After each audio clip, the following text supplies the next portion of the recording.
Oxford Bookworms, Stage 3. A Christmas Carol by Charles Dickens, retold by Claire West, read by Charles Collingwood. Published and copyright Oxford University Press, 1997. Cassette 1, Side 1.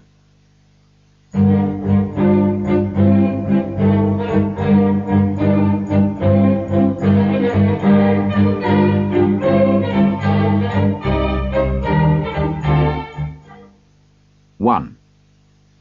Marley's Ghost. It is important to remember that Jacob Marley was dead. Did Scrooge know that?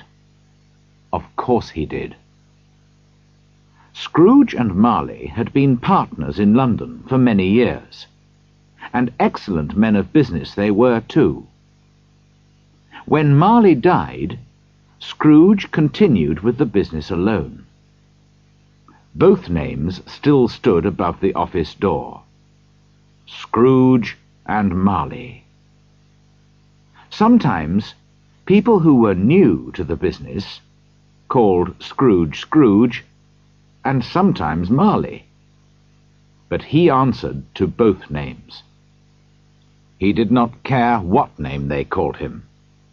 The only thing that mattered to him was the business and making money. Oh, he was a hard, clever, mean old man, Scrooge was.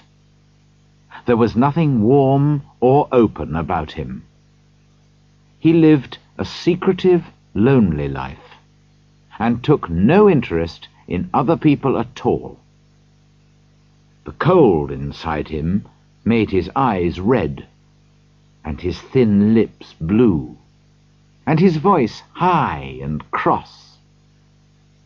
It put white frost on his old head, his eyebrows, and his chin.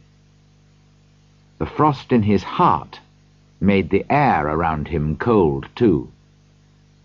In the hottest days of summer, his office was as cold as ice, and it was just as cold in winter.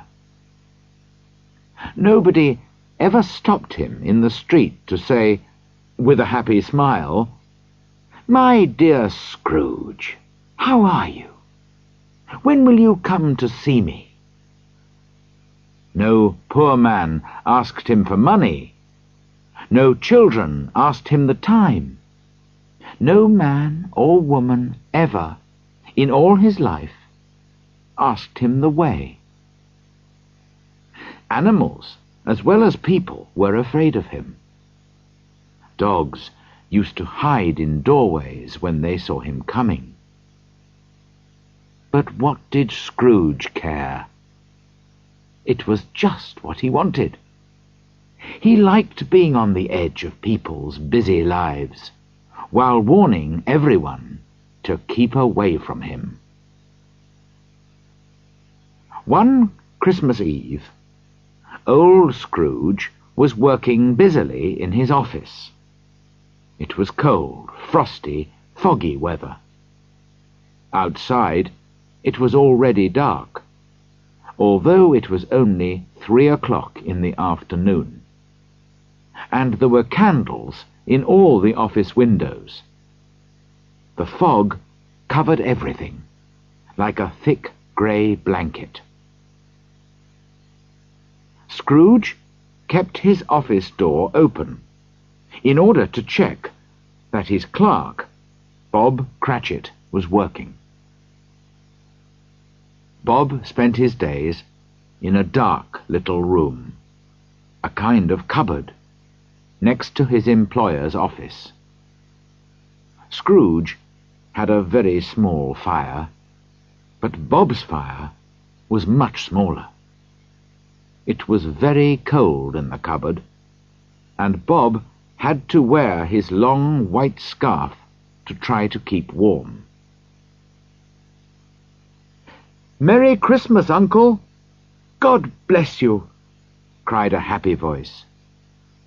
Scrooge's nephew had arrived. "Bah!" said Scrooge crossly. "Humbug!"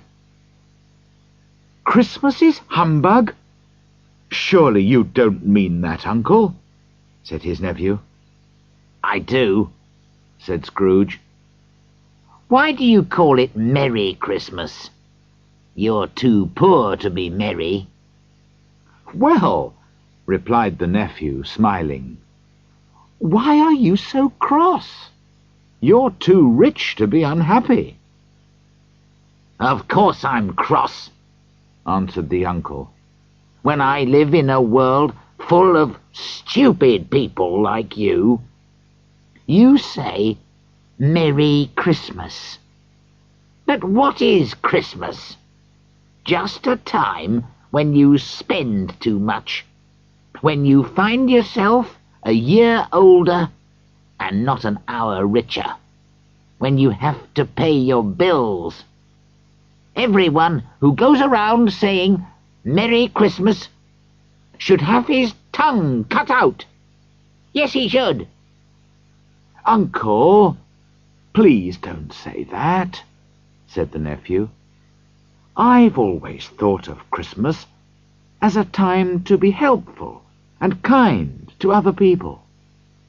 It's the only time of the year when men and women open their hearts freely to each other. And so, Uncle, although I've never made any money from it, I think Christmas has been, and will be, a good time for me. And I say, God bless Christmas. Bob, in the cupboard, agreed loudly without thinking. He immediately realized his mistake and went quickly back to his work. But Scrooge had heard him. If I hear another sound from you, said Scrooge, you'll lose your job. Don't be angry with him, Uncle, said the nephew. Come and have dinner with us tomorrow. Dinner with you? I'll see you dead first. But why won't you come? Why? Because Christmas is humbug. Good afternoon. I want nothing from you. I ask nothing of you. Why can't we be friends? Good afternoon, said Scrooge. I am sorry, with all my heart, to find you like this. I have never wanted to argue with you, but I came to see you and invite you because it's Christmas. And so I'll say, a Merry Christmas, Uncle. Good afternoon, said Scrooge. And a Happy New Year. Good afternoon, said Scrooge. His nephew left the room without an angry word, stopping only to wish Bob Cratchit a Merry Christmas.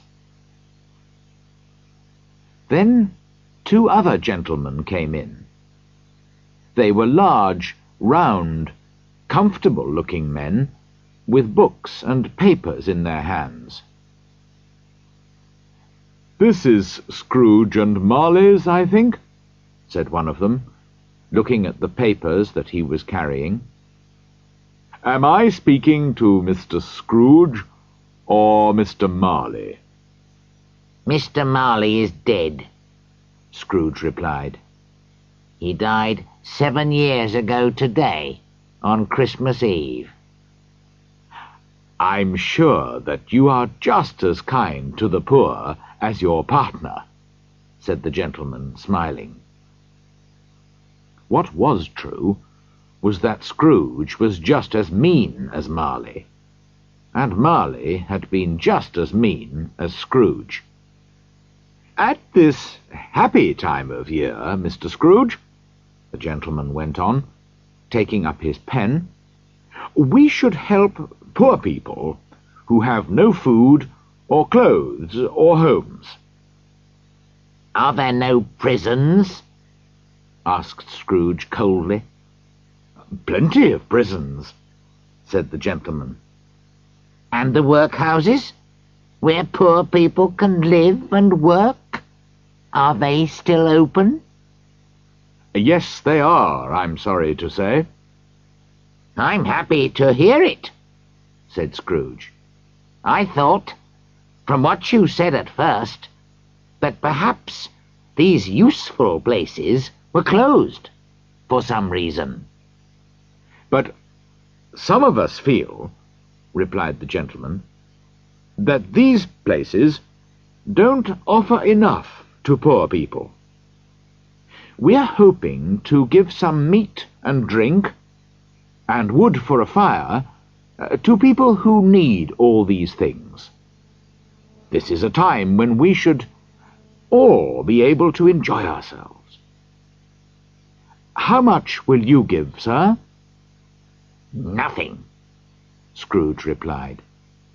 I don't have a Merry Christmas myself, and I won't pay for other people to be merry. We all have to pay for prisons and workhouses. They cost enough. The poor will have to go there.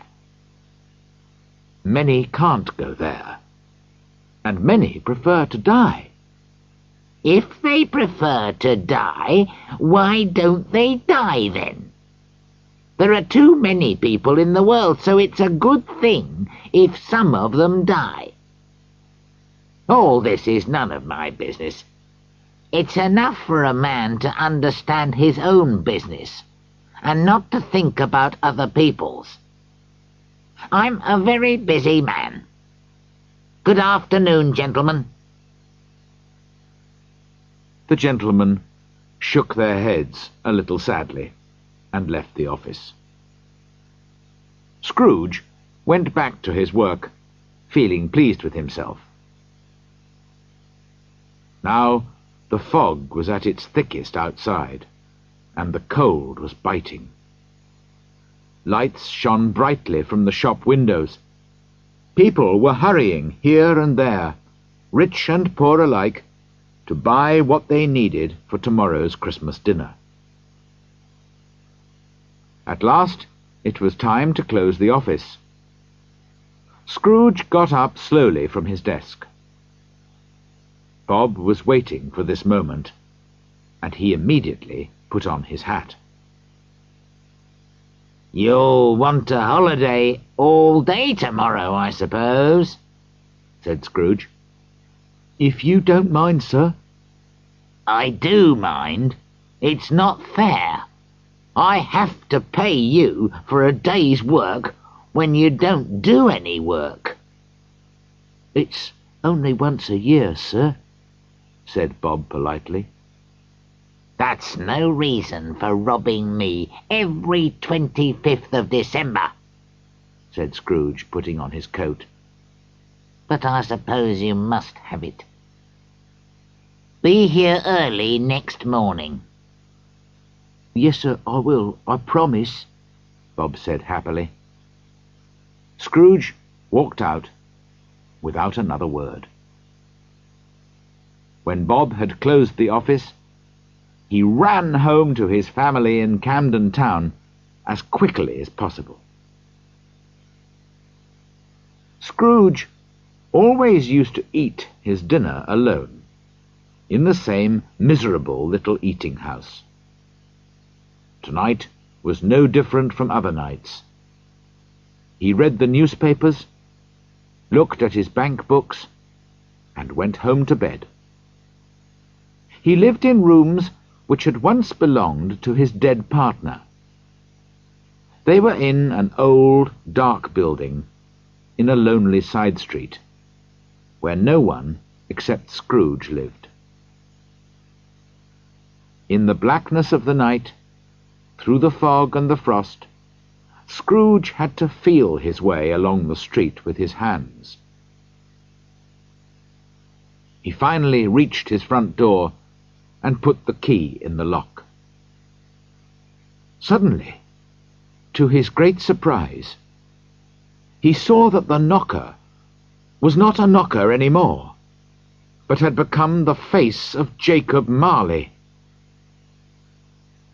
He had not thought of his partner for 7 years, until that afternoon, when he spoke Marley's name to his visitors. But there, in front of him, was Marley's face, white and ghostly, with terrible staring eyes. As Scrooge looked, it became a knocker again. He was afraid, but he did not show his fear. He turned the key, opened the door, and walked in. He did look around before he shut the door, and he did look behind the door to see if anyone was hiding there. But there was nothing there. He shut the door with a bang to show that he was not afraid. With his one candle, he went slowly up the stairs. It was impossible to see into all the dark corners. Darkness was cheap, and Scrooge liked it. But he remembered the face, so he walked through all his rooms, checking that everything was all right. Nobody under the table or the bed. Nobody behind the door. On the small fire in the bedroom, there was a pot of soup, and Scrooge's bowl was ready on the table. Nobody in any of the rooms. Sure that he was safe now, Scrooge shut and locked his bedroom door behind him. He sat down by the fire to eat his soup.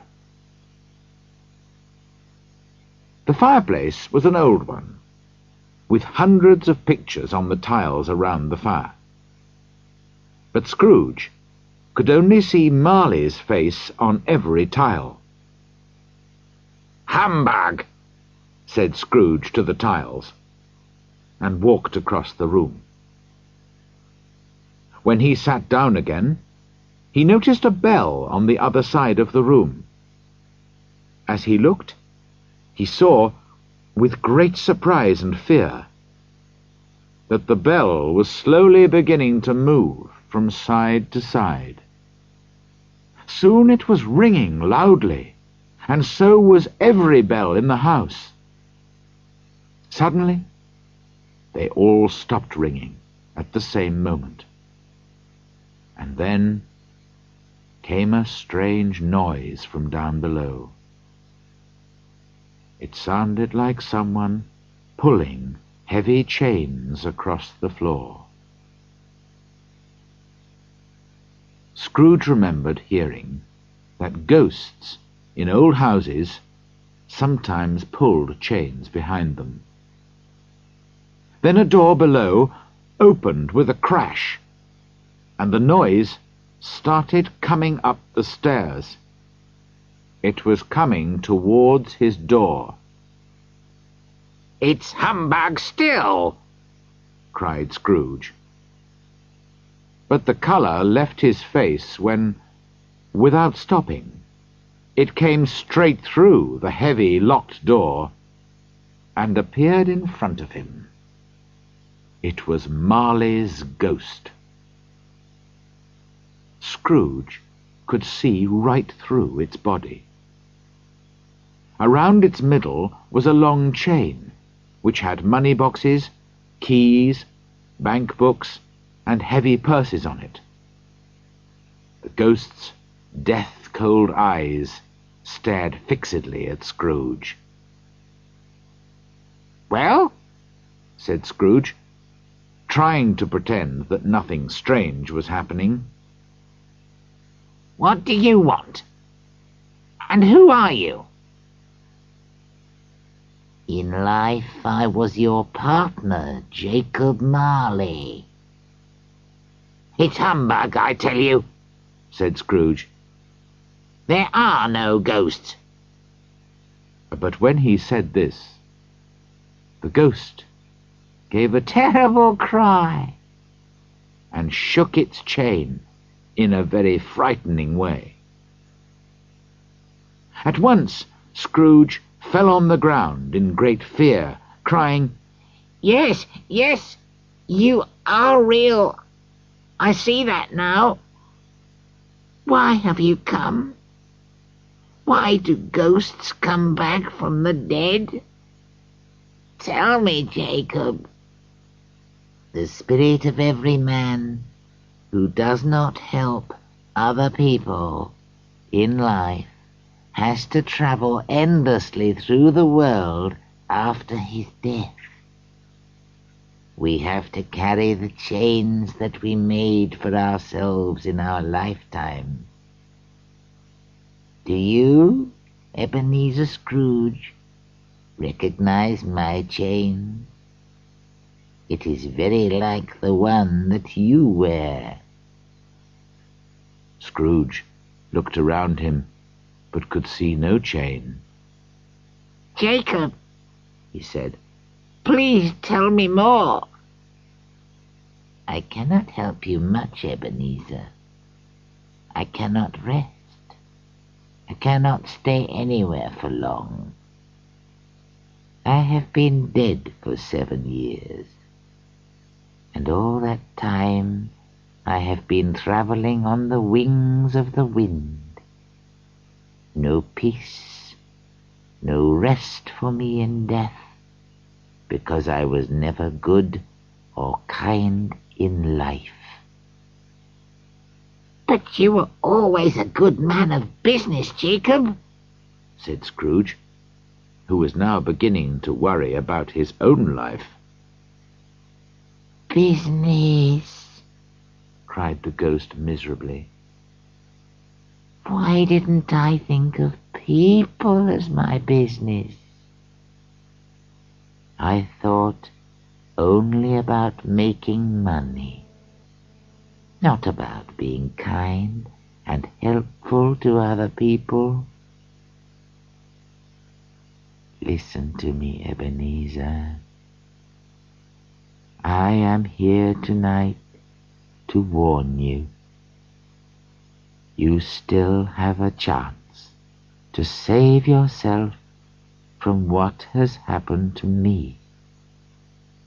3 spirits will come to visit you. The first tomorrow at 1 o'clock. The second at the same time the next night. And the third at midnight the following night. You will not see me any more, and for your own peace after death, remember what I have told you. The spirit walked slowly backwards to the window, which began to open. When the ghost reached the window, it held up its hand, and Scrooge listened.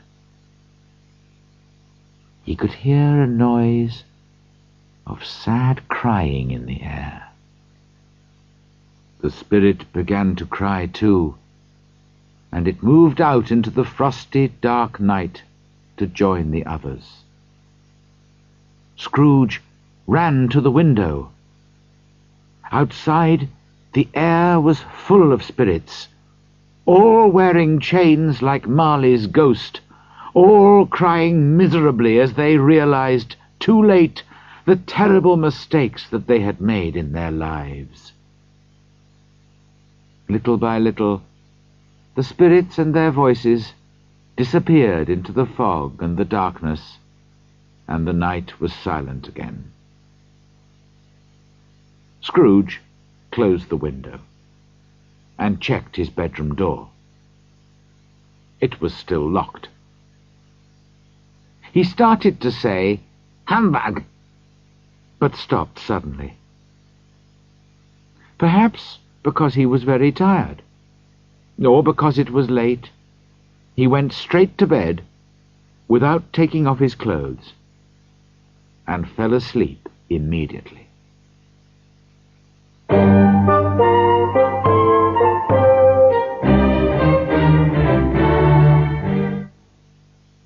End of side 1.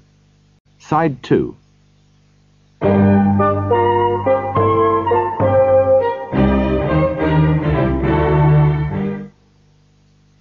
Two. The first of the three spirits. When Scrooge woke up, it was very dark in the room. He heard the church clock start striking, and listened to see what the time was. To his great surprise, the heavy bell went on striking up to 12, then stopped. 12 o'clock?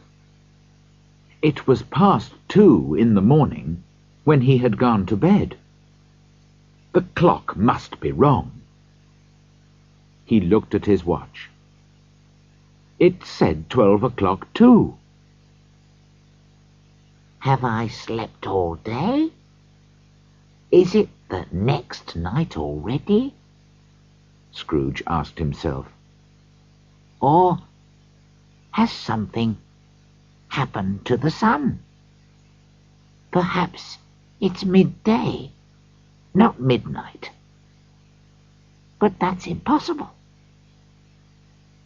He climbed out of bed and felt his way to the window. But there was nobody outside in the dark, foggy streets, and he realized it must be night time. He went back to bed again, but could not sleep. He was worried because he could not understand what was happening. Was Marley's ghost a dream? He wondered. But it seemed very real. He lay awake until he heard the clock striking 1/4 to the hour. Suddenly he remembered. The ghost had warned him that a spirit would visit him at 1 o'clock. He decided to stay awake until 1 o'clock had passed. The 1/4 of an hour passed very slowly, but at last he heard the clock striking the 4 quarters. It's 1 o'clock, cried Scrooge delightedly. and nothing has happened. But he spoke before the hour bell had sounded. The clock now struck a deep, sad 1. And immediately light shone into Scrooge's bedroom. The curtains round his bed were pulled open. Scrooge sat up in bed and stared at his ghostly visitor. A strange figure, half like a child, half like an old man, looked back at him. It had long, white hair, but its skin was soft and young. It wore a short, white robe covered with both summer and winter flowers. But the strangest thing about it was that from the top of its head shone a bright, clear light. Perhaps this light was sometimes too bright, because under one arm it carried a hat, which looked like a large extinguisher. Who and what are you, sir? Asked Scrooge. I am the ghost of Christmas past, replied the spirit, in a soft, gentle voice. Do you mean long ago in the past? Asked Scrooge. No, your past. Spirit, please tell me why you are here. I am here for your own good, answered the ghost. Thank you, replied Scrooge politely. But secretly he thought, bah, a night of unbroken sleep is a more useful thing to have. The spirit seemed to hear him thinking, and said at once, "I am here to help you change your life. Watch and listen." It put out a strong hand and held Scrooge by the arm. "Get up and come with me." It was dark and cold outside. Scrooge did not want to go anywhere, and for a moment he thought about pretending to be too ill to go out. But he did not like to refuse, so he said nothing, and got out of bed. Together they passed through the wall of the house, out into the darkness. Suddenly, Scrooge realized they were standing on an open country road, with fields on each side. London, the fog, and the darkness had all disappeared, and it was a clear, cold winter day, with snow on the ground. "Good heavens!" cried Scrooge. "I was born near here.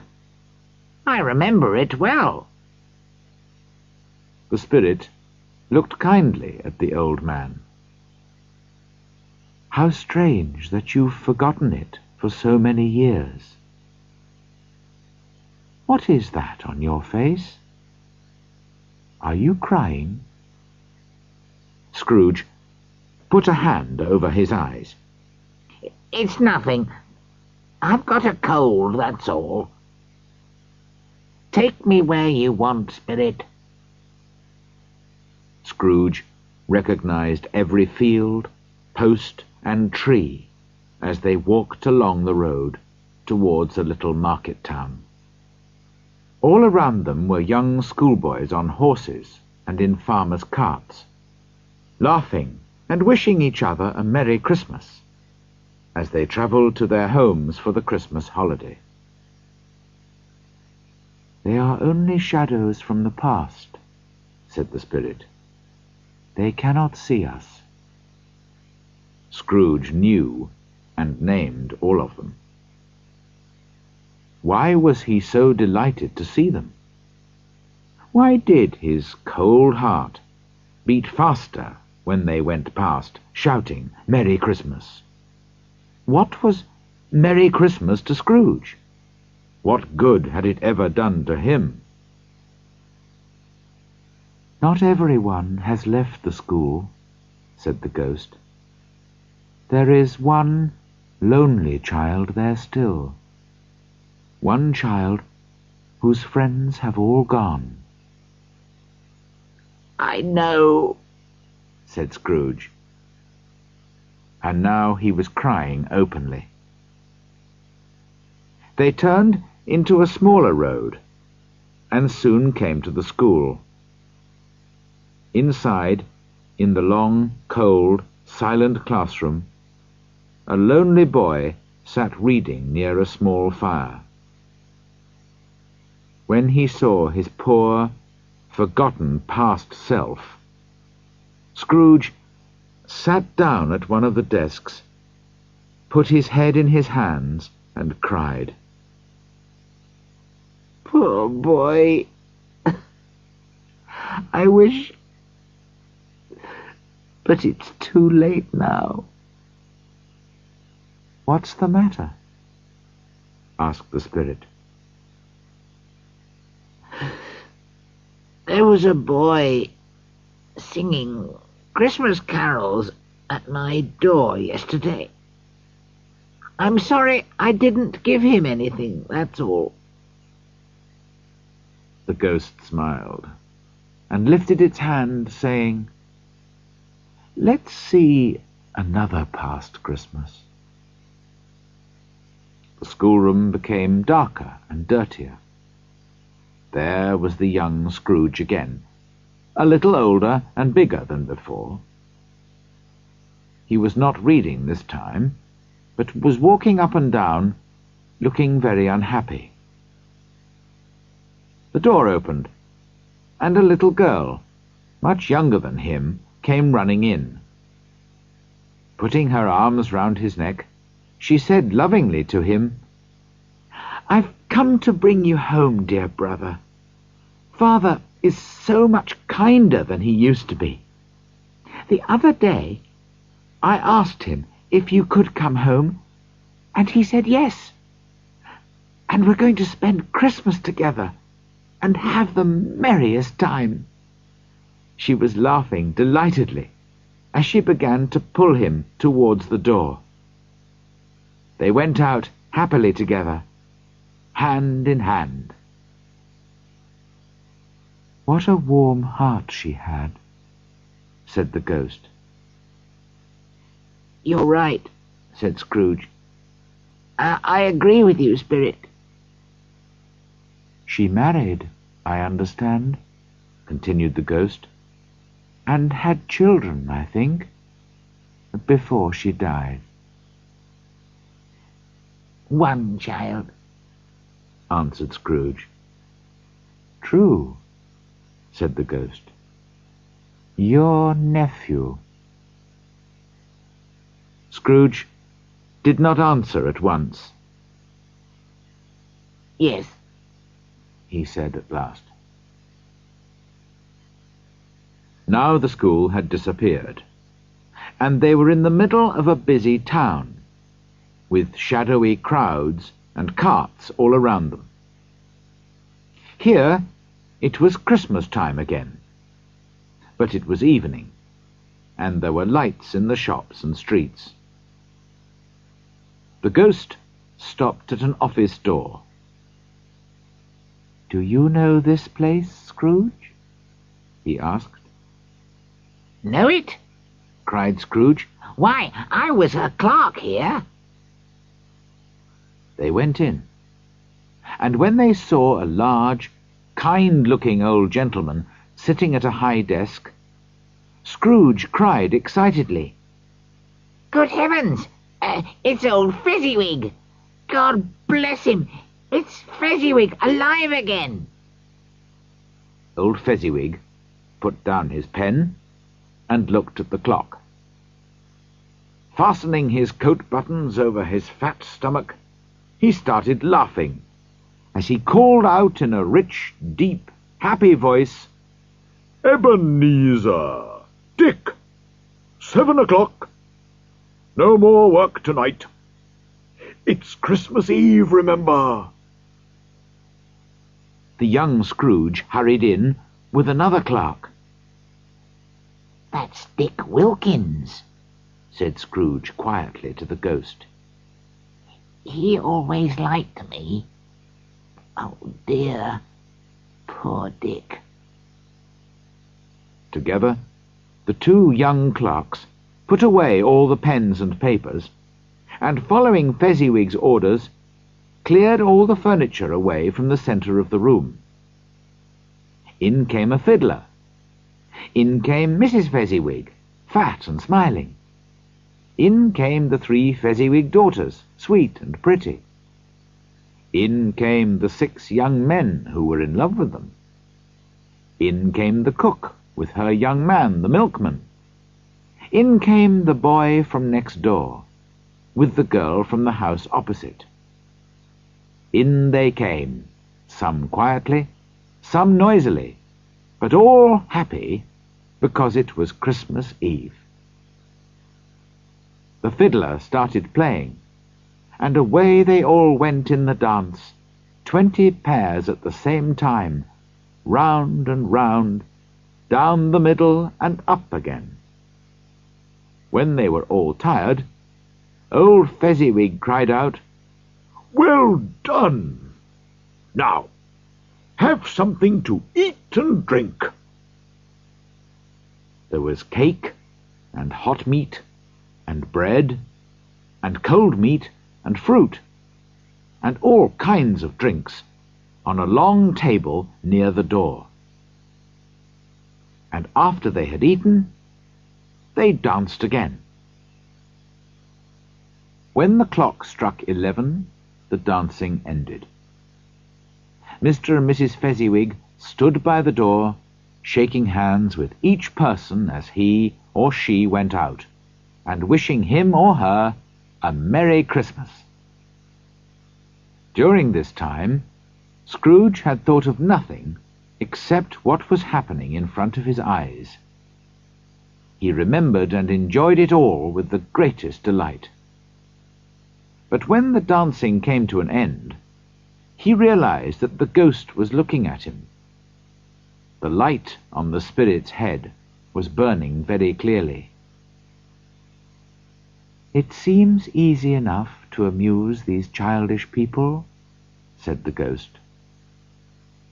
"It was nothing much that Fezziwig did, was it? After all, he only spent a few pounds on food and drink and paying the fiddler." "It isn't a question of money," replied Scrooge warmly. He was speaking like the young man he used to be, not the old man he was now. "No, Spirit. You see, our employer can make us happy or sad. His words, his looks, all these things are so important. The happiness that he gives is just as valuable as money." He suddenly stopped speaking when he felt the spirit watching him closely. "What's the matter?" asked the ghost. Nothing," said Scrooge. "Just that I'd like to be able to say a word or two to my clerk now." Now Scrooge could see himself again. He was older now, and it was clear that he was beginning to show an unhealthy interest in money. His eyes were restless, and his mouth looked thin and mean. He was not alone, but was sitting beside a lovely young girl. The light that shone brightly from the ghost of Christmas past showed that she was crying. "I know it doesn't matter very much to you," she said softly. "You care about gold more than you care about me. Perhaps I shouldn't be sad. Money will give you the happiness that I wanted to give you." "But I haven't changed towards you, have I?" "You have changed. We promised to marry a long time ago, when we were both poor and happy to be poor. I have stayed the same, but you have different hopes and dreams now. I loved the man that you used to be, but I know that you do not wish to marry me any more. So I've come to tell you that you're free. Be happy in the life that you've chosen." And she left him. "Spirit," cried Scrooge, "show me no more. Take me home. This is too painful." "One shadow more," said the ghost. "No more," cried Scrooge. "I don't wish to see any more."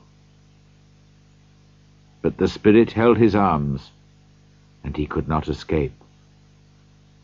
Now they were in another place, in a room which was not very large, but comfortable. Near the fire sat a beautiful young girl.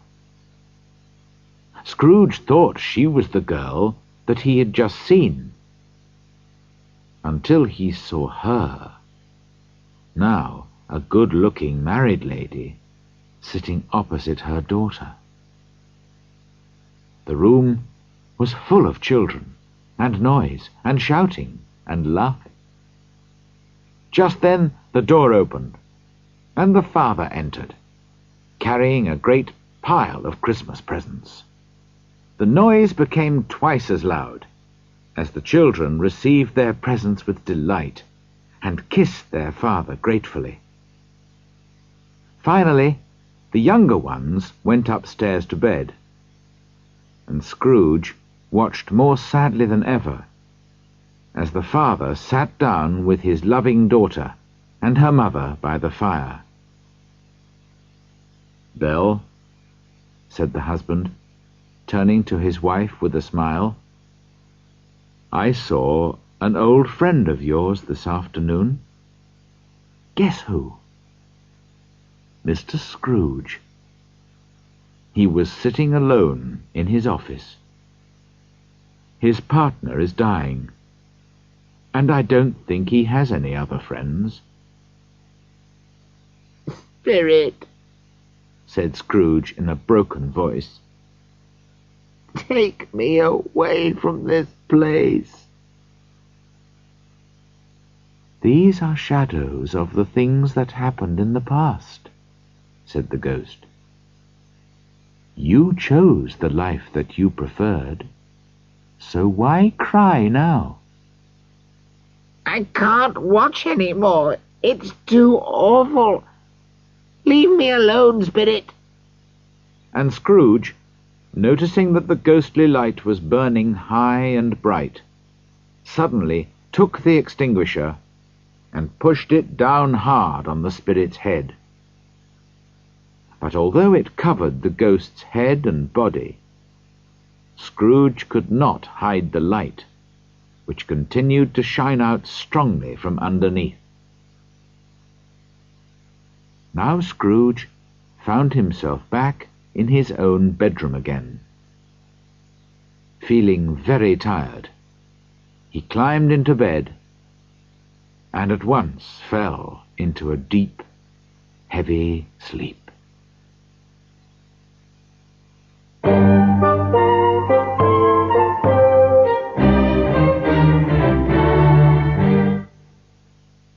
End of Side 2. Cassette 2, Side 1.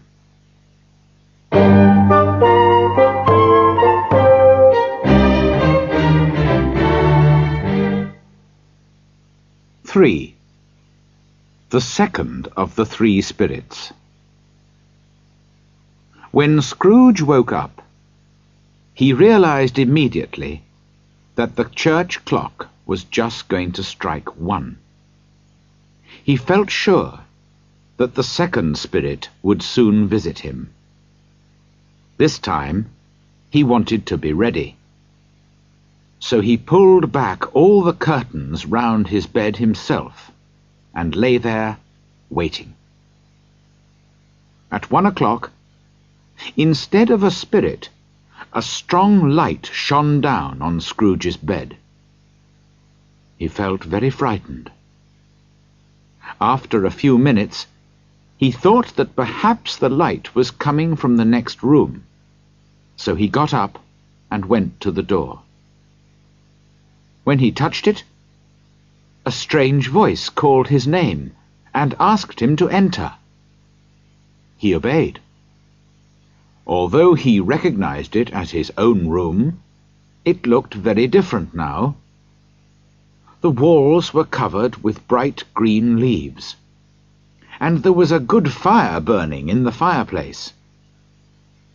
On the floor were big piles of the best Christmas food, wonderful, rich, dark cakes, warm, soft bread, colourful apples and oranges, plates of yellow butter, cooked chickens, boxes of chocolates and sugared sweets.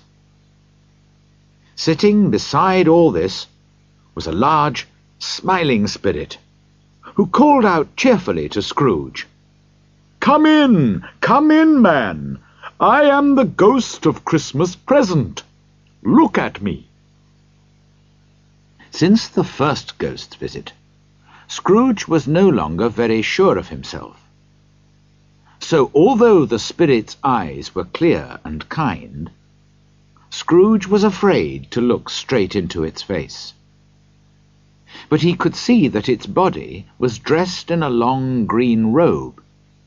Its long brown hair fell freely down its back, and its face wore a warm and friendly smile. Light shone from the torch which it was holding in its strong right hand. "Spirit," said Scrooge quietly, "take me where you want. Last night I learned a lesson which is working now. If you have anything to teach me tonight, let me learn from you." "Touch my robe," said the spirit, and Scrooge obeyed. The food, the room, the fire, all disappeared, and they were standing outside in the cold, snowy streets on Christmas morning. Although the sky was grey and the streets were dirty, the people looked surprisingly cheerful as they hurried to the bakers' shops with their Christmas dinners, all ready for cooking. The spirit seemed specially interested in poor people. He stood with Scrooge in a baker's doorway and held his torch over the dinners as they were carried past him. Sometimes, when he saw people pushing each other or getting angry, he lifted his torch over their heads, and immediately they became kinder, or stopped arguing. "Because it's Christmas," they told each other. "What does your torch do, Spirit?" asked Scrooge. "It gives a special taste to people's dinners on this day," answered the spirit. "Why do you use it most on poor people?" said Scrooge. "Because poor people need it most," was the reply. They went on through London, and came to the small house where Scrooge's clerk lived. Here the spirit smiled, and held his torch high over the door. Inside, Bob Cratchit's wife and second daughter Belinda, in their everyday dresses, but looking clean and pretty, were putting plates on the table for their Christmas dinner. Bob's son Peter was helping to cook the potatoes, and two smaller Cratchits, a boy and a girl, were running round excitedly. Just then the eldest daughter, Martha, arrived home from work. "Here's Martha, Mother," cried the two young Cratchits happily. "We're having a really big chicken for dinner, Martha." In fact, it was only a small chicken, but it seemed large to the excited children. "My dear, how late you are," said Mrs. Cratchit, kissing her daughter several times. "We were so busy yesterday, Mother," replied the girl. "That's why we didn't finish until this morning." "Well, never mind, now that you're here. God bless you. Sit down by the fire, my dear." "No, no, Father's coming," cried the two young Cratchits. "Hide, Martha, hide." So Martha hid herself, and in came Bob, in his thin coat and long white scarf, with his son Tiny Tim in his arms. Poor Tiny Tim. He had not walked since he was born, and although he could pull himself and his thin little legs along with the help of a wooden crutch, he was not strong enough to travel far alone. "Why, where's Martha?" cried Bob, looking round. "Not coming," said Mrs. Cratchit. "Not coming?" repeated Bob, his cheerful smile disappearing.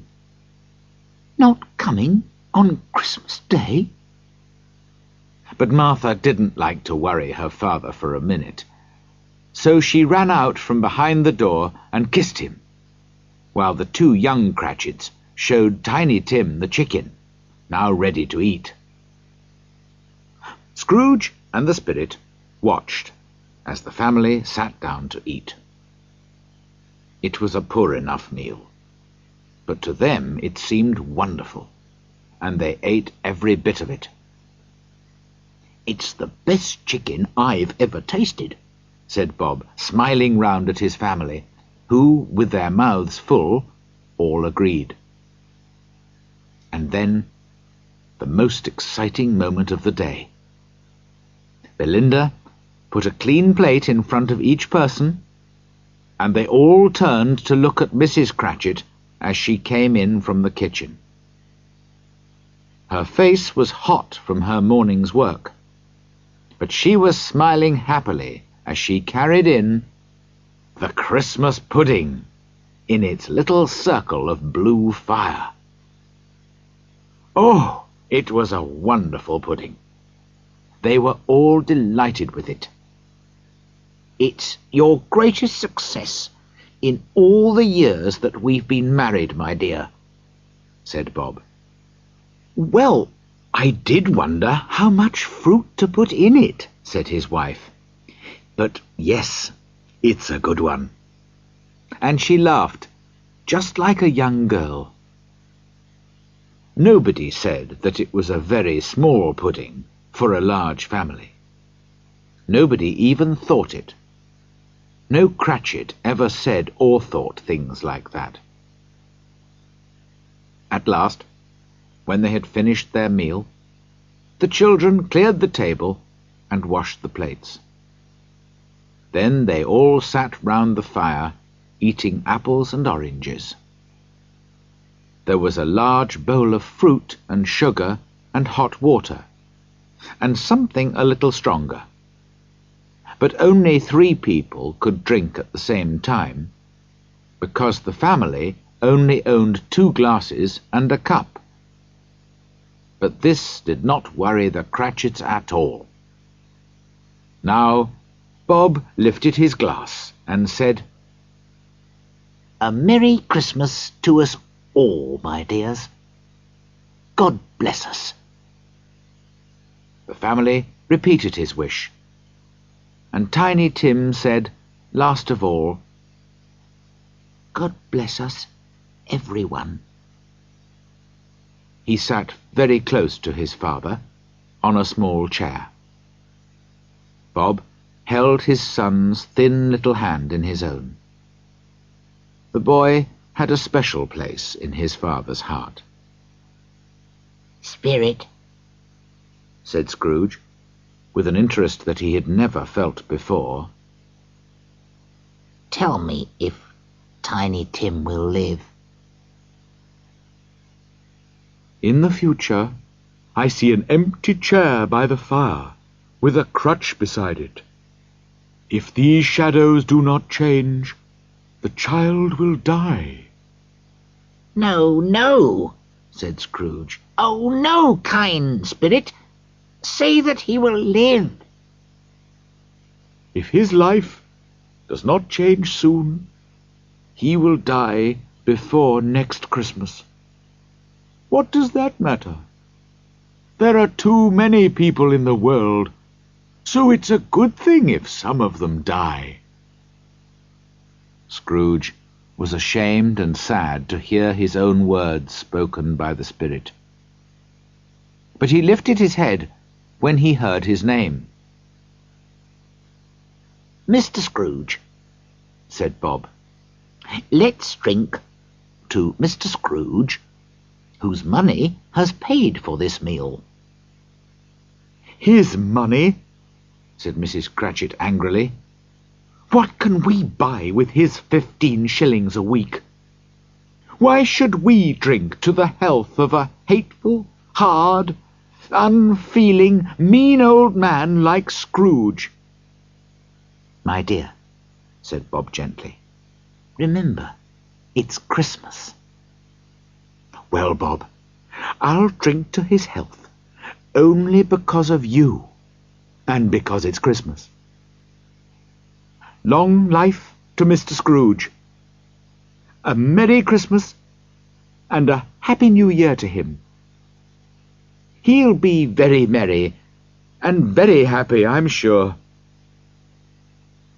When the children heard Scrooge's name, A dark shadow came over their happiness for a while, and they were quiet and a little sad. But 5 minutes later they were talking and laughing and telling stories, 10 times merrier than before. They were not a good-looking or a well-dressed family, but they were happy and grateful and loved each other. As they disappeared in the light of the Spirit's torch, Scrooge could not take his eyes off them, especially Tiny Tim. By this time it was getting dark and snowing heavily. The Spirit took Scrooge into many houses where fires were burning cheerfully and food was cooking, and people were merrily welcoming their friends and families into their homes. The ghost was delighted to see all this excitement, and made sure that he lifted his torch over every poor family to give them more fun and better food and greater happiness. Then the Spirit took Scrooge away from the busy capital to a wild, lonely place in the country, where no trees grew. Here they visited a small stone house, a long way from any town or village, where an old man and woman were singing Christmas carols with their children and grandchildren. The Spirit did not stay long here, but told Scrooge to hold his robe again. "Where are we going? Not up in the air, surely?" And Scrooge, terribly frightened, looked down as they flew over the land and then over the sea. It was stormy, windy weather, and the waves crashed violently underneath them. The Spirit took Scrooge to a lighthouse built on a lonely rock several miles from land. A light was kept burning at the top, in order to warn sailors to keep away from the dangerous rocks. 2 men lived here, in this cold, unfriendly place, far away from their families, but the Spirit smiled to see them shake hands, wish each other a Merry Christmas, and sing a carol together in front of their fire. Again the Spirit and Scrooge flew on, and together they landed on a ship in the middle of the sea. Here, every man, although many miles from home, had a kind word for his friend, or thought warmly of his family, because it was Christmas.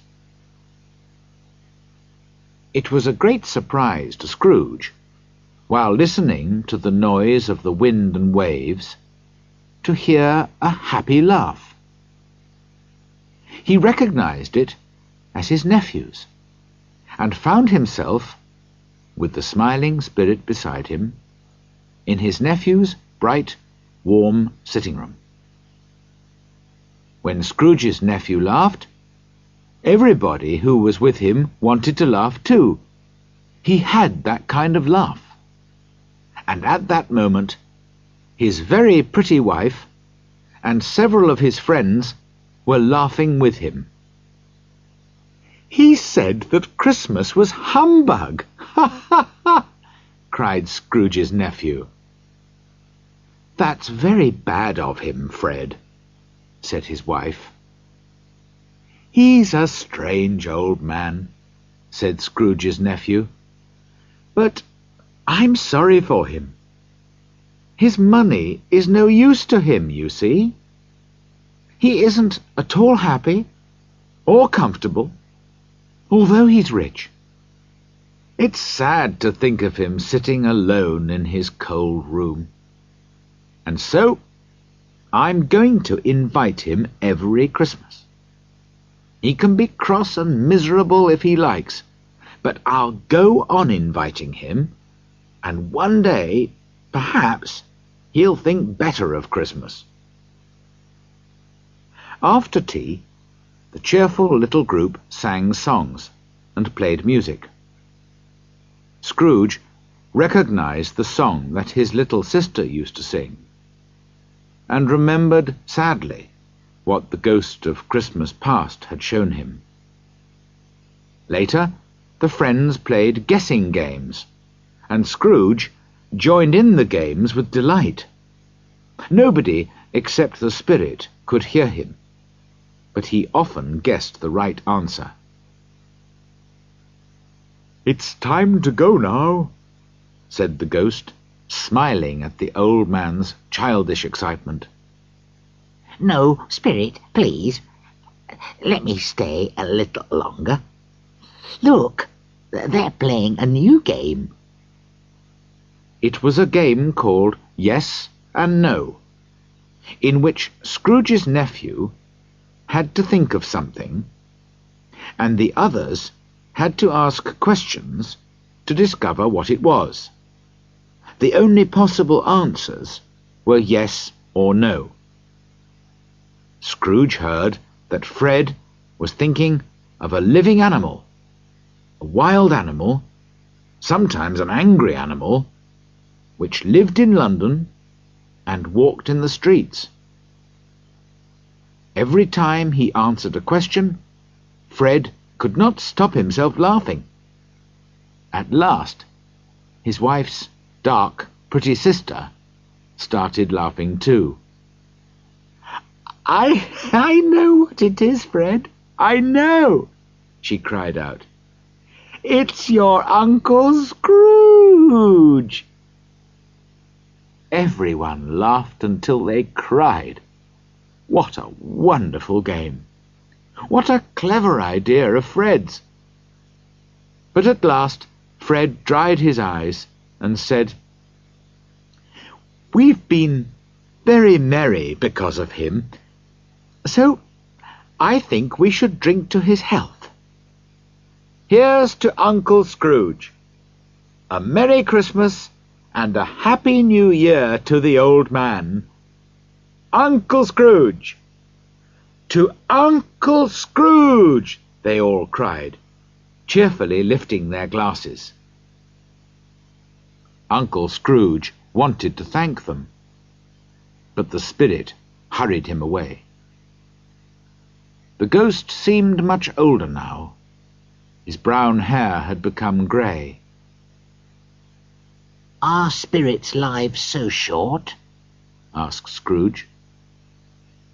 "My life in this world ends at midnight tonight. Listen, it's 1:15 now." The church clock was striking the 3/4.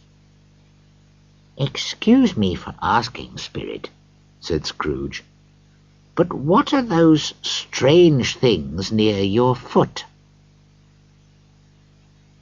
"Oh, man, look here," said the spirit sadly, and brought out from under his robe 2 ghostly figures, a boy and a girl. They were thin and poorly dressed, with cold, mean eyes and dry yellow skin, and their faces showed only a frightening and murderous hate. Scrooge had never seen anything so terrible or so sad. "These miserable children are man's," said the spirit. "The boy is crime, the girl is need. They will destroy man if nothing is done about them." "Can't anyone help them?" cried Scrooge. "Are there no prisons?" said the spirit, turning on Scrooge for the last time with his own words. "Are there no workhouses?" The clock struck 12. Scrooge looked, but could no longer see the ghost or the children. He was alone again.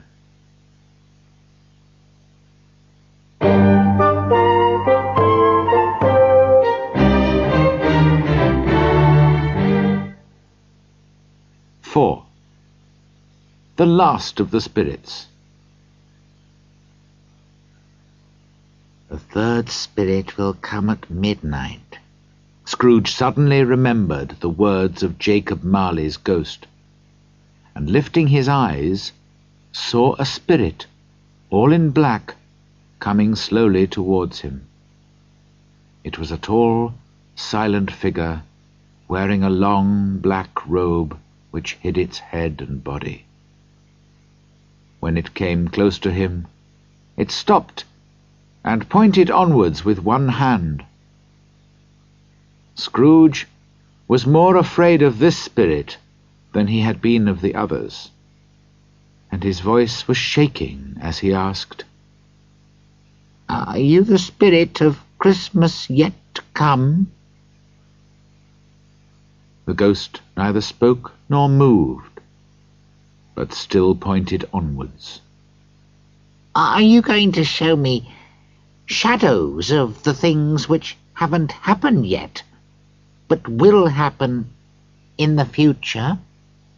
Scrooge asked. There was no answer. "Ghost of the future," he continued, "you frighten me very much, but I think you can help me to change my life. I'll be very grateful to you if you show me the future. Won't you speak to me?" Again, no reply. "Well, show me the way, spirit," said Scrooge finally. "The night is passing, and time is valuable to me, I know."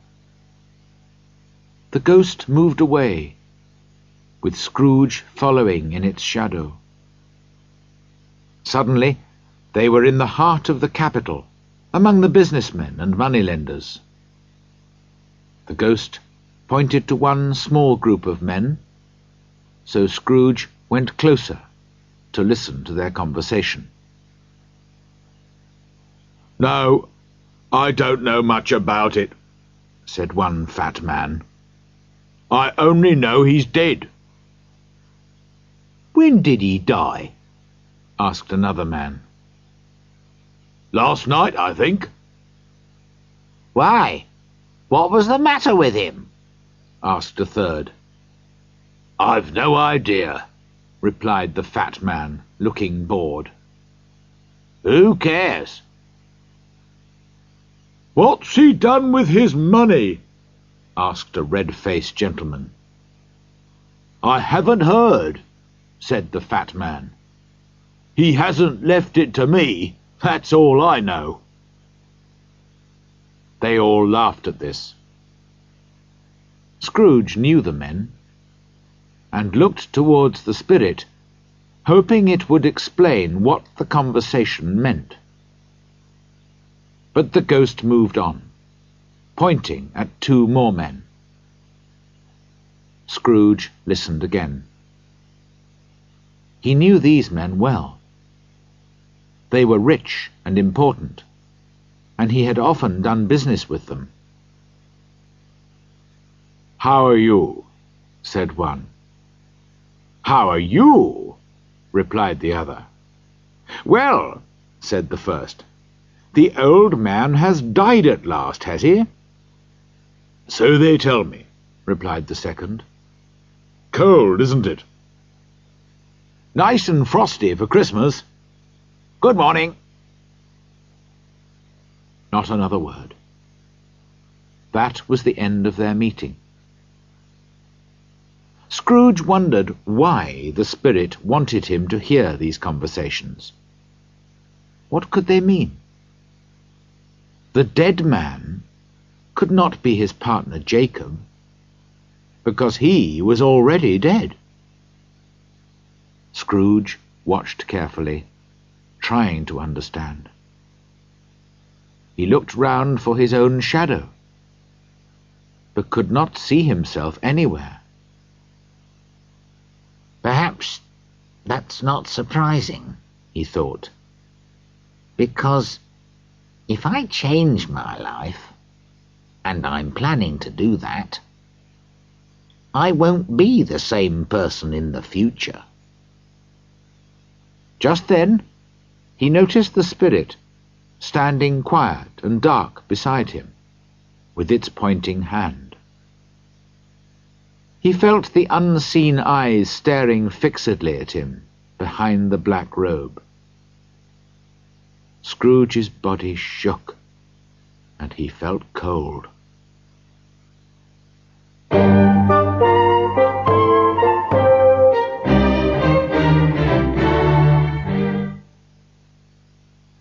End of Side 1.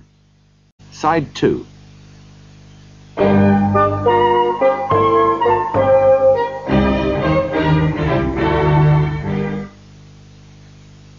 They left the busy offices and banks and went to another part of the capital, where Scrooge had never been before. The streets were narrow and dirty, the houses miserably poor, the people unwashed and half-dressed. Down one street there was a small shop, where an old man was sitting waiting for customers. His business was buying old furniture or clothes and selling them again to the poorest people in London. As Scrooge and the spirit watched, 3 women arrived at the shop door at the same time, each carrying a large bundle. They looked very surprised and a little ashamed to see each other. Suddenly, they all started laughing. "Ladies, you couldn't find a better place to meet," said Joe, the old man, getting up. "Now, come inside and show me what you've got to sell." Inside, the first woman put her bundle on the table and said, "I don't care if everybody knows where this comes from. We all have to take care of ourselves. He always did."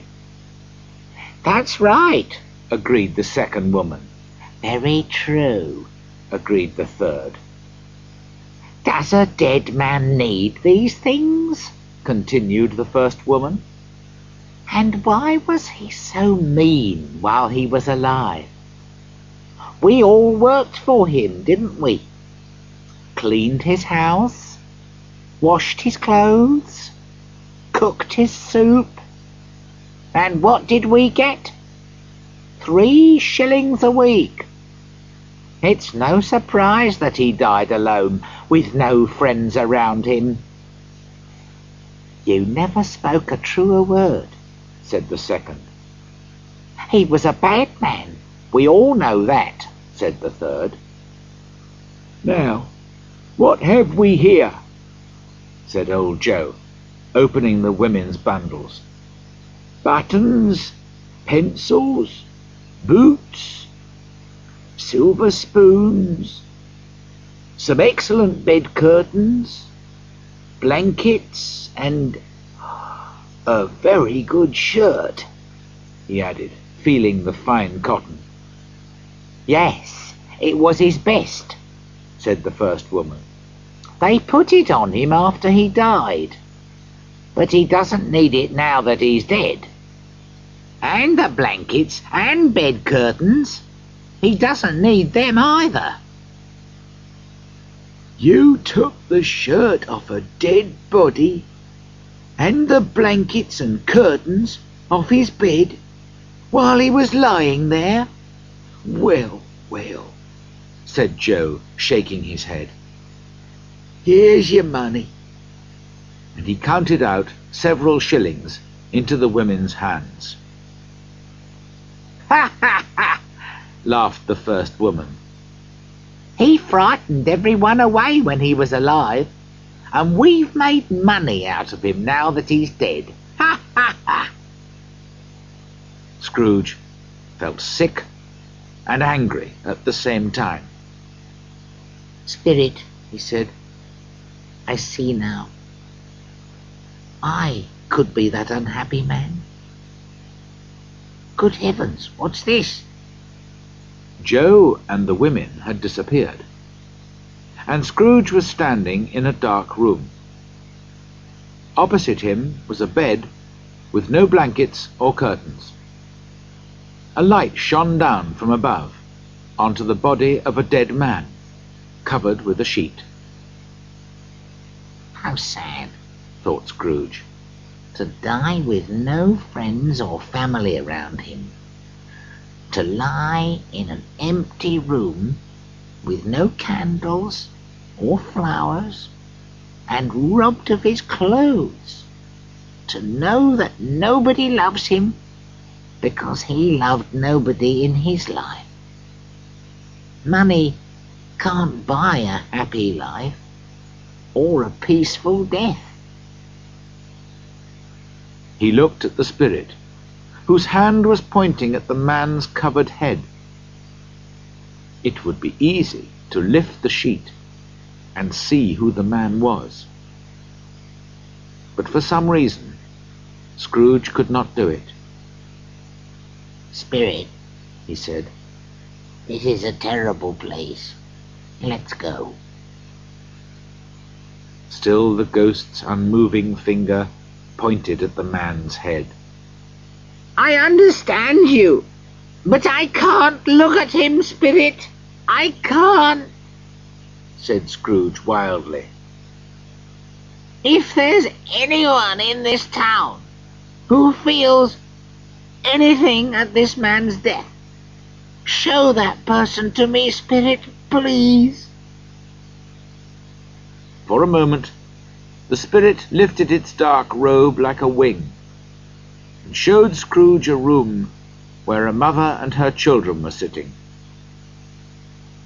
The young woman kept looking at the clock, and when her husband arrived, she hurried to meet him. What is the news?" she asked him worriedly. "Is it good or bad?" "There is still hope, Caroline," he replied.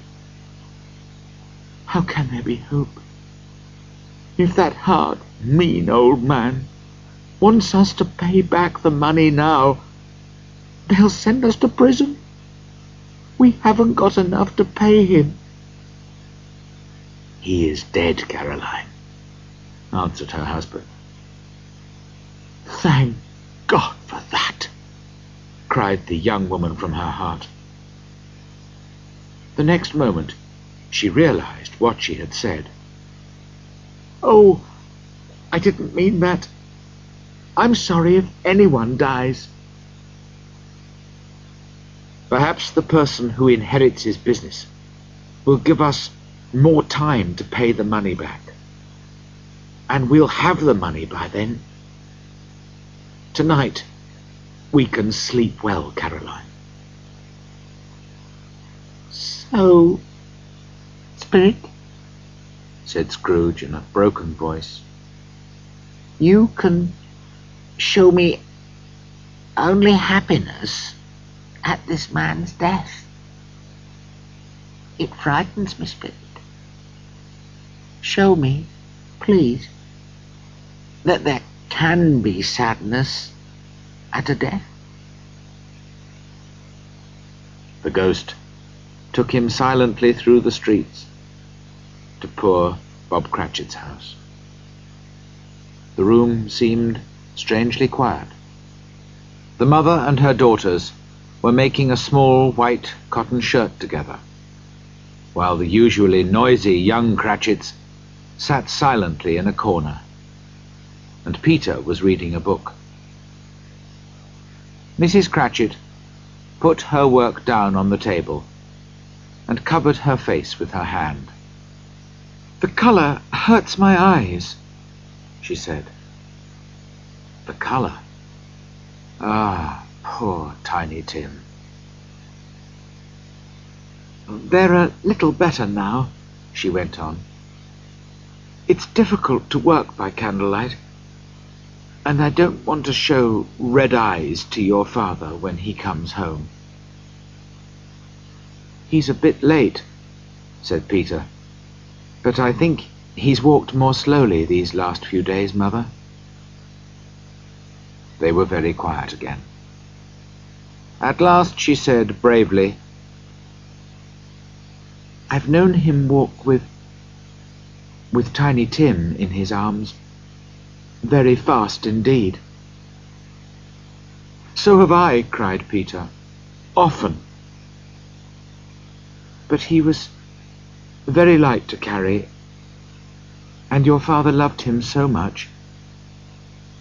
"And there's your father at the door now." She got up quickly to kiss Bob as he came in. He looked tired and thin, and needed his long scarf, poor man. Martha took his boots and scarf off, and Belinda brought him his tea, and the little Cratchits sat close to him. He was very cheerful with all of them, and was pleased with the little shirt that his wife and daughters were making. "It'll be ready long before Sunday, won't it?" he said. "Sunday? You went there today then, Bob?" asked his wife. "Yes, my dear. You'd love to see it. It's a beautiful green place. But you'll see it often. I promised him that we would go there every Sunday.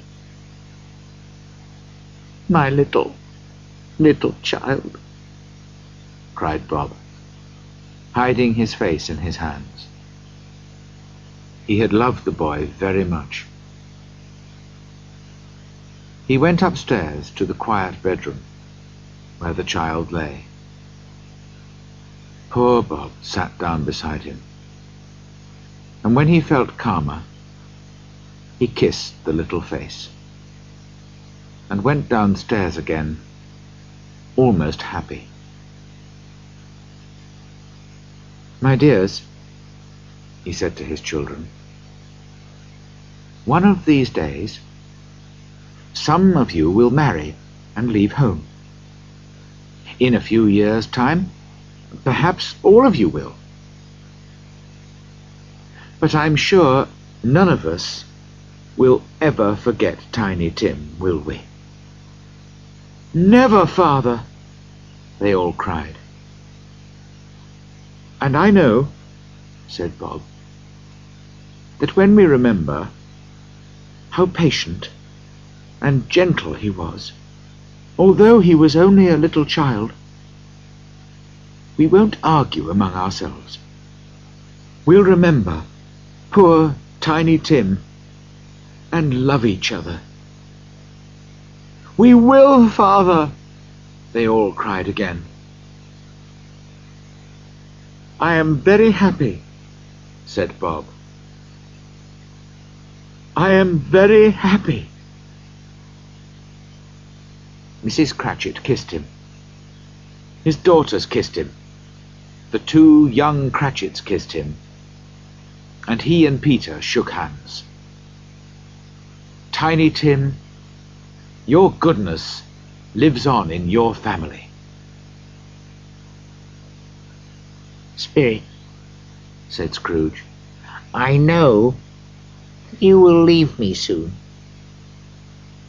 Tell me who that dead man on the bed was." No answer came in words, but the ghost of Christmas yet to come took Scrooge through the streets of London again. "Wait a moment," said Scrooge. "we're passing my office. Let me see how I shall look in the future." The spirit stopped. Its hand was pointing away from the office, but Scrooge hurried up to the window and looked in. It was an office still, but not his. The furniture was not the same, and the figure in the chair was not himself. The ghost continued to point onwards, and Scrooge followed. They reached a church, and entered the churchyard. Here, among the untidy graves and the uncut grass, lay the miserable man whose name Scrooge would soon learn. It was a lonely place, most suitable for a man so unloved. The spirit stood and pointed down at one of the graves. Scrooge was strangely afraid. "Before I look more closely at that gravestone," he said, "answer me one question. Are these the shadows of the things that will be? Or are they only shadows of the things that may be?" Without replying, the ghost pointed silently down at the grave. Scrooge moved slowly towards it, and following the finger, read on the stone his own name: Ebenezer Scrooge. "Am I that man who was lying on the bed?" he cried. The spirit pointed from the grave to him and back again. "No, spirit! Oh, no, no!" The finger was still there. Scrooge fell to the ground in front of the ghost, holding its long, dark robe. "Spirit, listen. I am a changed man. I have learnt my lesson from you spirits. Why show me this terrible end if there is no hope for me?" For the first time, the hand appeared to shake. "Good spirit, tell me that my future will change if I change my life now." The kind hand shook again. "I will remember the past and think of the future. I will be good to other people. I will keep Christmas in my heart and will try to be kind and cheerful and merry every day. Oh, tell me I can clean away the writing on this stone." Wildly he caught the ghostly hand and held it for a moment. But the spirit was stronger than him and pulled its hand away. Just then Scrooge noticed that something strange was happening to the spirit. It was getting smaller and smaller, and suddenly it became a bedpost.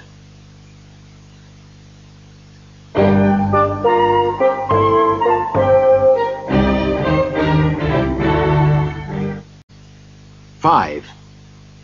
The end of the story." Yes!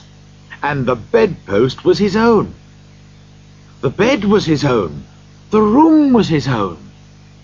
Best and happiest of all, the future was his own, to change his life in. "I will remember the past and think of the future," repeated Scrooge as he jumped out of bed. "God bless you, Jacob Marley, and God bless Christmas." In his excitement, he found it difficult to speak. His face was still wet from crying. "Here are my bed curtains," he cried delightedly. "They aren't stolen, and I'm alive. Those were only shadows of things that may be. The future will be different. I know it will." All this time, his hands were busy, hurriedly putting on his clothes. He put his left foot in his right shoe, couldn't find the buttons on his shirt, and forgot to brush his hair. "I don't know what I'm doing," said Scrooge, laughing and crying at the same time. A Merry Christmas to everybody. A Happy New Year to all the world. Hurrah!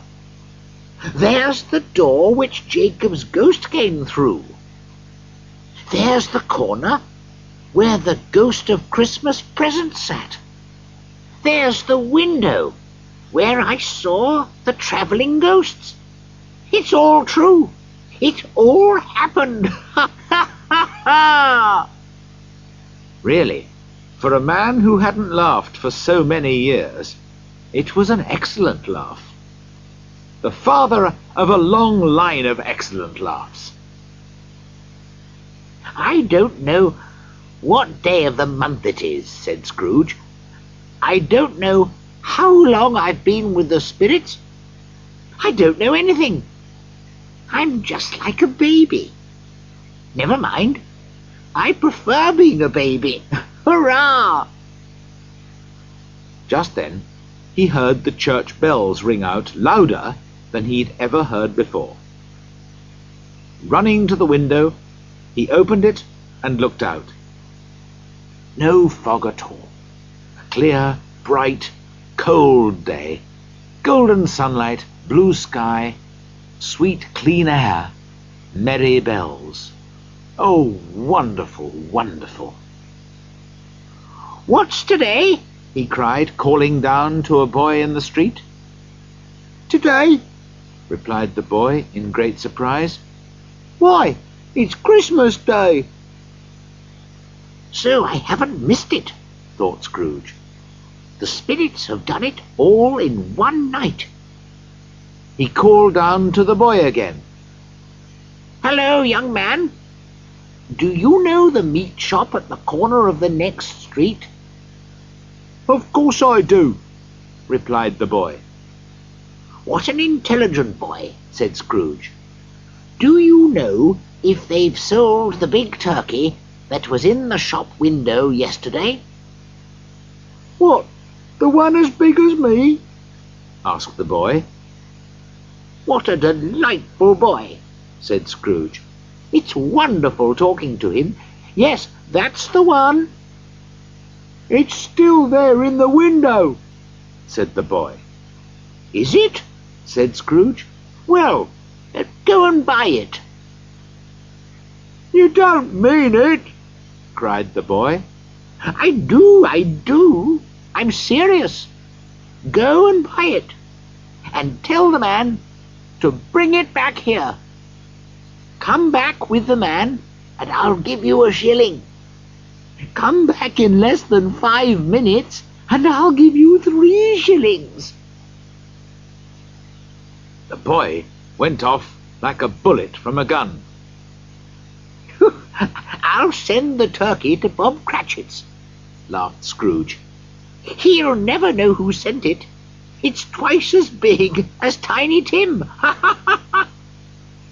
He went on laughing as he wrote Bob's address, gave it to the man with the turkey, and paid for a taxi because the turkey was much too heavy to carry all the way to Camden Town.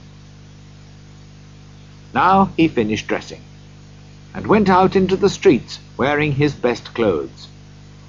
The town was full of happy, busy people, and Scrooge smiled at all of them. 3 or 4 men said cheerfully to him, "Good morning, sir, and a Merry Christmas to you." Scrooge thought these were the best sounds that he had ever heard. As he was walking, he suddenly noticed one of the comfortable-looking gentlemen who had come to his office to ask for money for the poor. Scrooge went straight up to him, took the old gentleman by both hands, and said, My dear sir, how are you? A Merry Christmas to you, sir. "Mr. Scrooge?" asked the gentleman, surprised. Yes, that's my name. I'm very sorry for what I said to you when you visited me yesterday. Will you please? And he spoke very quietly in the gentleman's ear. Good heavens! cried the gentleman. My dear Mr. Scrooge, are you serious? I am. Not a shilling less. I must tell you, I haven't given anything to anyone for years. My dear sir, said the gentleman, shaking hands with him, I don't know how to thank you for... Don't say anything, please, replied Scrooge. Will you come and see me tomorrow about it? I will, cried the old gentleman happily. Thank you, and God bless you, said Scrooge. He went to church, and watched the people, and gave children money for sweets, and discovered that he had never been so happy in his life. In the afternoon, he went to his nephew's house. He passed the door several times before he was brave enough to knock. But at last he did it, and was taken into the sitting room, where Fred and his pretty wife were waiting for their friends to arrive for dinner. Fred, said Scrooge, it's your Uncle Scrooge. I've come to dinner. Will you let me stay, Fred? Let him stay? Fred almost shook his uncle's arm off. Scrooge felt at home in 5 minutes. Nothing could be merrier. And what a wonderful dinner they had. Wonderful party, wonderful games, wonderful happiness. But he was early at the office next morning. Oh, he was there early. He wanted to catch Bob Cratchit arriving late. And he did. The clock struck 9. No Bob. 1/4 past. No Bob. He was 18½ minutes late when he finally hurried in. Scrooge was sitting with his office door open. Hello, said Scrooge in his old, hard voice. What do you mean by coming here so late? I'm very sorry, sir, said Bob. I am late. It's only once a year. We were rather merry yesterday, sir. Now, I'll tell you what, my friend, said Scrooge. I'm not going to have this any longer. And so, he continued, jumping off his chair and shaking Bob's hand, I'm going to pay you twice as much. Bob's face went white. For a second or two, he thought that Scrooge had gone crazy. A Merry Christmas, Bob, said Scrooge, and it was clear that he meant it. A merrier Christmas, Bob, than I've given you for a long time. I'm going to pay you well and help you with your family. And we'll discuss it all this afternoon over a Christmas drink, Bob. Put more wood on the fire at once, Bob Cratchit, and let's be comfortable. Scrooge did everything that he had promised, and more. To Tiny Tim, who did not die, he became a second father. He became as good a friend, employer, and man as anyone in London or in the world. Some people laughed to see the change in him, but he did not care. His own heart laughed inside him, and that was good enough for him. He never had any more conversations with spirits, but kept Christmas cheerfully and lived a happy life. That is what all of us want. And so, as Tiny Tim said, God bless us, everyone.